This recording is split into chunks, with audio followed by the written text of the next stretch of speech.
Travelers Institute is the public policy arm of the Travelers Insurance Company. And we're very thrilled to be here in Glenwood Springs today.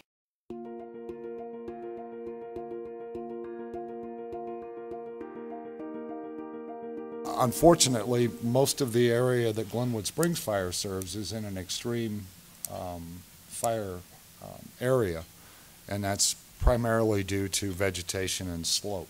There are a lot of mitigation things that can be done.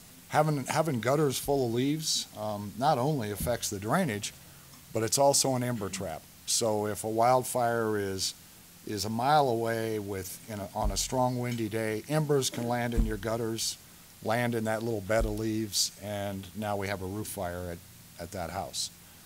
Decks, combustible decks seem to catch a lot of embers. Firewood piles that make good traps. We have a lot of things around our houses that can just gather embers as they're blowing through the air.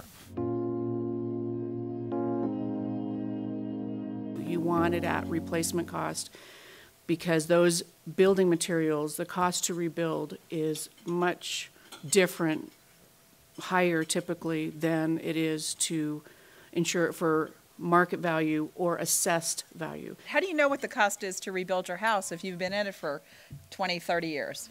We have a schematic and questions and answers where we ask all kinds of questions about the features of the home, the year built, the square footage. We really get detailed, the type of flooring, the type of counters, the type of cabinets. We ask a lot of detailed questions, and it goes in and it calculates what the replacement cost would be for this region. So it goes by demographics and by territory.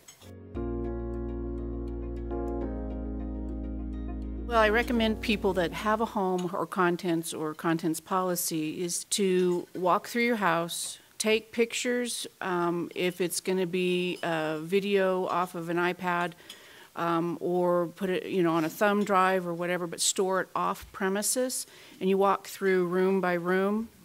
It helps with, in a claim situation, remembering what you have, because in the event of a total loss, it's really difficult to remember what you had.